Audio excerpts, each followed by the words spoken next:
What the fuck is this? This case is horrific. Horrific. The Radiohead Ripper. What? Let's see. This cake tastes baked. What? This was sent in by a viewer. Happy birthday, Ra. Also, please subscribe to the podcast, everyone. Thank you. The link is below. Bye. What? This case takes place in the USA in the 1980s. Oh, that was a cake. Oh, okay. I was about to start tweaking out. Like, was that part of the case? Like, what the fuck is that? Okay, never mind. A white refrigerator lay abandoned at the edge of a rural track Jeffrey Dahmer's fridge. That's definitely okay. in Knox County, Kentucky. The door bore a red and blue sticker that read Superwoman. The door to this unassuming refrigerator was opened, and what was inside horrified locals for years. A young woman with long auburn hair was folded into the metal shell, her body discarded. This is the case of the Redhead murders.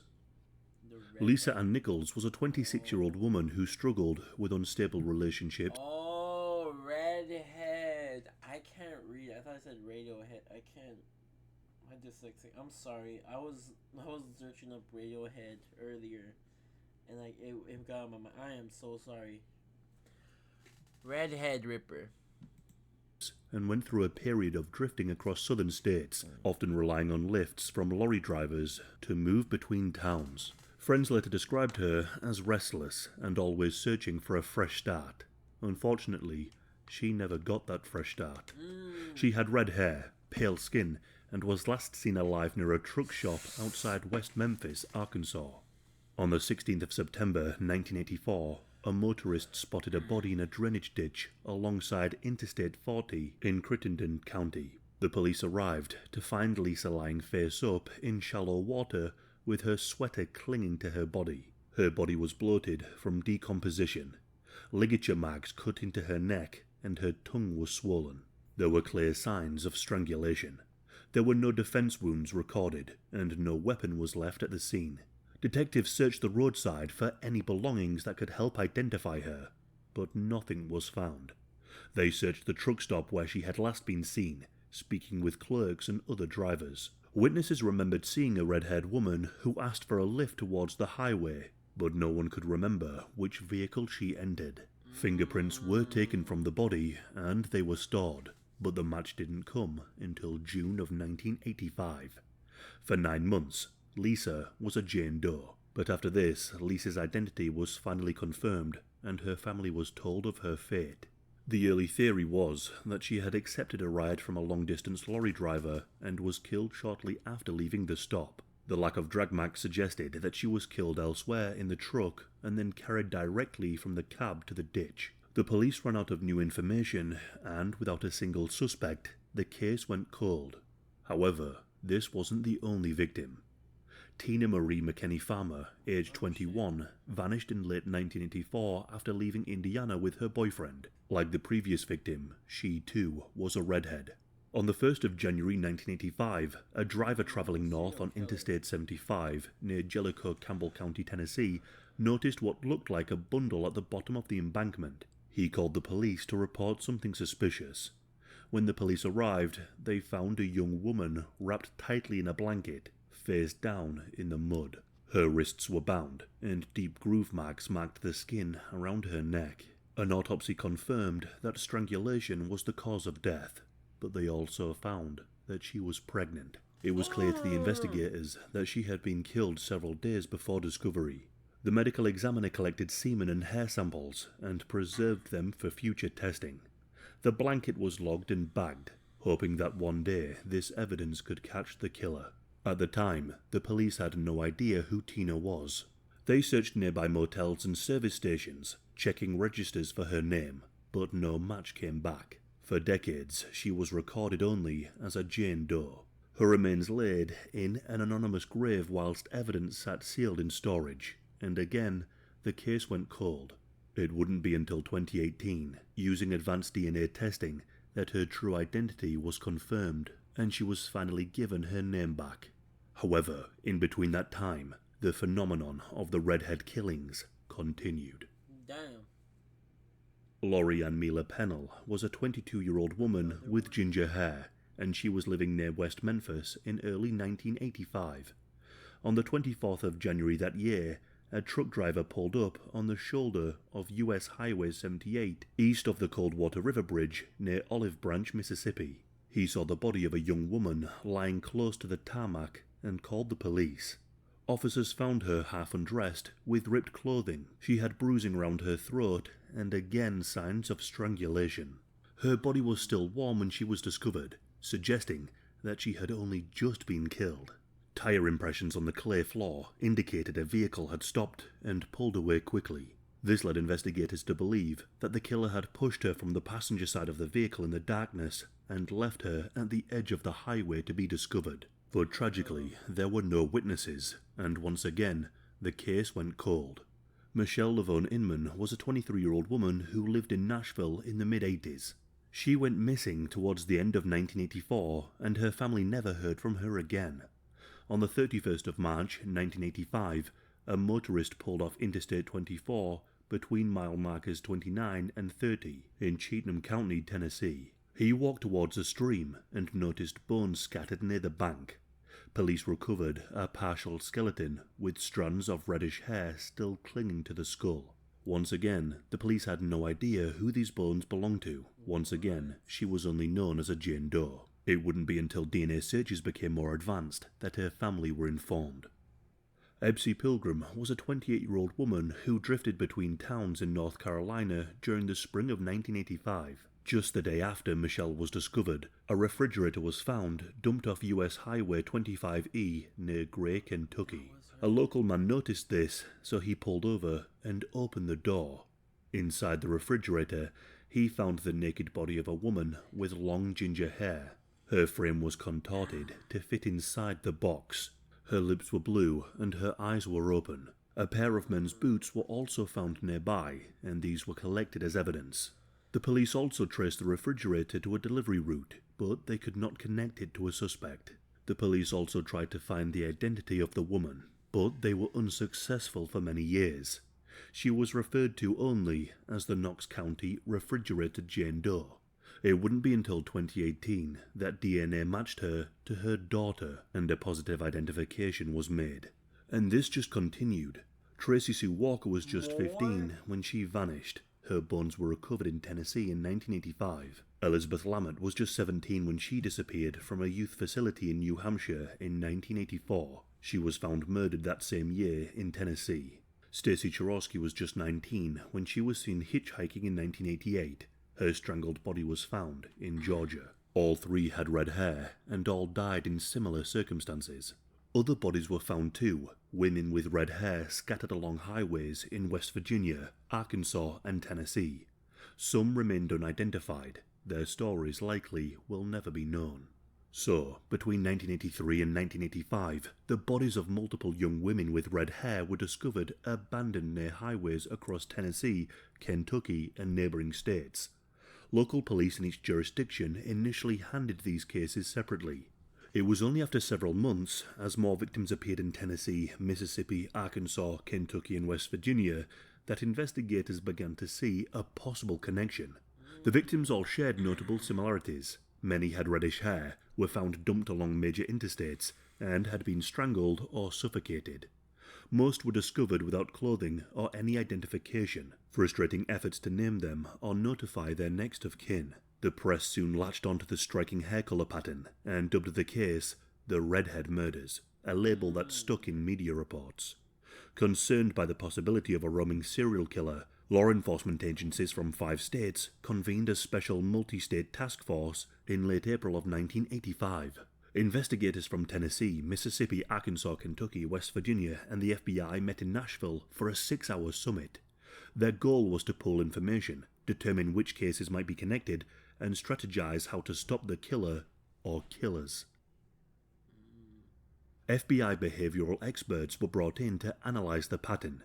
They reviewed each case side by side, noting the common threads. Because most of the victims had died by strangulation or suffocation, this indicated that the killer enjoyed the hands-on method of killing. He enjoyed watching them die, and enjoyed watching them die in fear. Investigators also mapped the dump sites on a regional map and overlaid them with trucking routes and interstate corridors. The pattern centered along key transport arteries, Interstates 40, 24, 75, 81, and 59, all of which form the backbone of cross-state travel in that region. These roads carry heavy freight traffic day and night, which fits the theory that the offender could be a long-haul truck driver using the highways to find victims and dispose of the bodies with an easy escape route.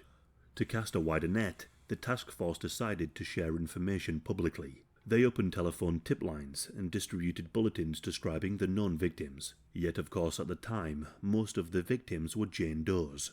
Flyers were sent to truck stops and rest areas across the South, and descriptions of unidentified women were printed in regional newspapers in hopes that someone, somewhere, would recognize them. But tragically for most of the victims, nobody came forward.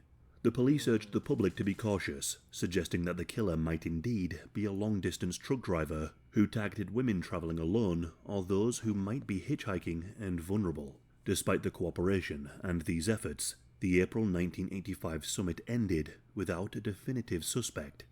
Investigators faced a daunting reality. They still had no name for the killer, and not even names for most of the victims. However, as the task force met, events were unfolding that provided potential suspects. A new piece of evidence emerged.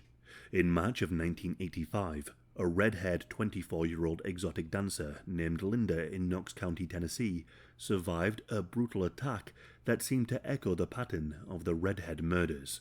A customer at the club where Linda worked lured her with a particular promise. He tore a $100 bill in half, gave her one part, and offered her the rest in exchange for a sexual favor. After she agreed to go with him, the man, later identified as Jerry Leon Johns, pulled a gun on her. He ripped up her shirt to bind her, then drove to a wooded area off Interstate 40. There, he strangled Linda until she lost consciousness and left her for dead. Miraculously, Linda survived the strangulation, and after regaining consciousness, she managed to flag down a driver for some help. Her detailed testimony led the police to arrest 37-year-old Jerry Leon Johns within days, charging him with attempted murder, kidnapping, and assault. Now, Jerry was the exact type of suspect investigators feared. A long-haul truck driver based in East Tennessee who regularly drove the interstate corridors between Knoxville and Chattanooga. Linda's case was alarmingly similar to the unsolved Redhead homicide cases. By 1985, Jerry became a prime suspect in these murders. Detectives from multiple states interviewed him at length about the string of killings, hoping for some kind of connection. However, Jerry was described as very cocky under questioning, and he denied involvement in the other cases. He also provided credible alibis for several of these murder dates, and at the time, investigators found no physical evidence tying him to the Jane Doe homicides. Thus, aside from the case of Linda, authorities could not charge Jerry with the other murders in 1985. He was eventually convicted in 1987 for the attack on Linda, found guilty of aggravated kidnapping, assault with intent to murder, and other offences, for which he received a 73-year prison sentence. After his conviction, Jerry faded from the headlines, and the Redhead murders remained unsolved. Although many in law enforcement still quietly suspected that he knew more about the killings than he admitted. In 1986, another promising lead emerged, and again it involved a trucker and a violent attack on a young woman. A long-haul truck driver from Pennsylvania, called Thomas Lee Elkins, was detained after a 20-year-old red-haired woman reported that she had been kidnapped and essayed in his truck. Thankfully, this woman managed to escape, and Thomas was soon arrested. Given the eerie similarities, Tennessee detectives flew out to question Thomas about the Redhead murders. He had travelled through many of the same regions where the victims had been found, raising suspicion that he could be the elusive killer. Thomas was charged with kidnapping and essaying the case of the surviving victim. However, after a very thorough investigation, the police determined that Thomas was not linked to the Redhead murders. Just like Jerry, this lead ultimately went nowhere for the broader case, and by the late 80s, there were no other suspects. With no arrests for the murders and no fresh leads, the investigation went cold. Many of the victims remained unidentified Jane Does, making it even harder to track down their killer.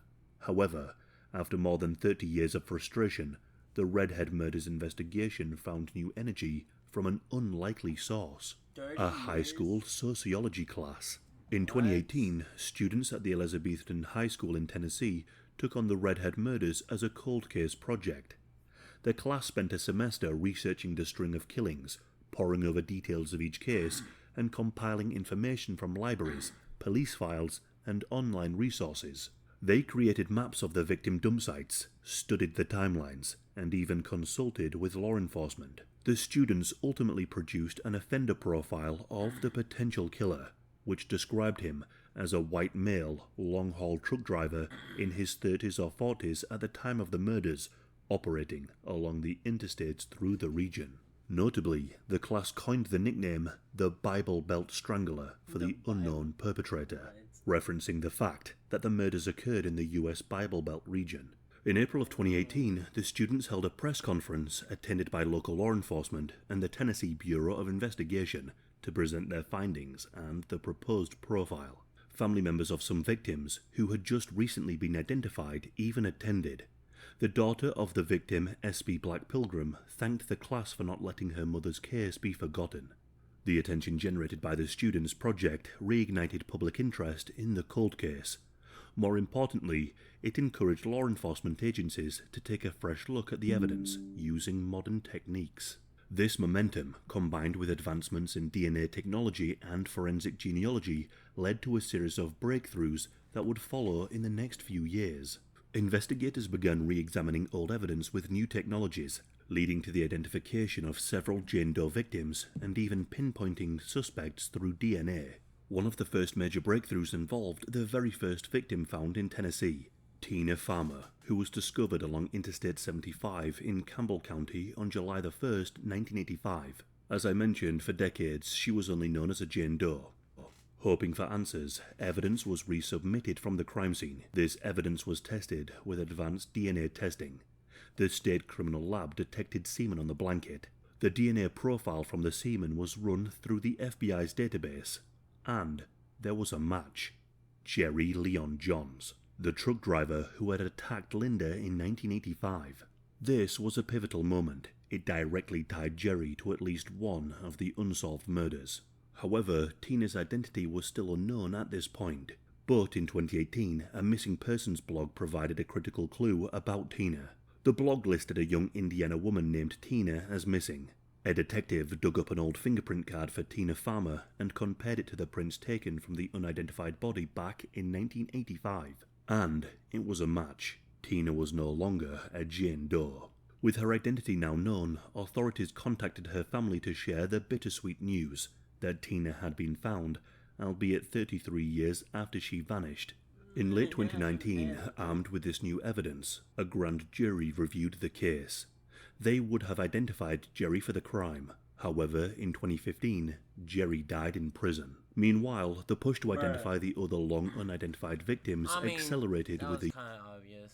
70-some years, and 2017 was like 1980 or 19... I forgot.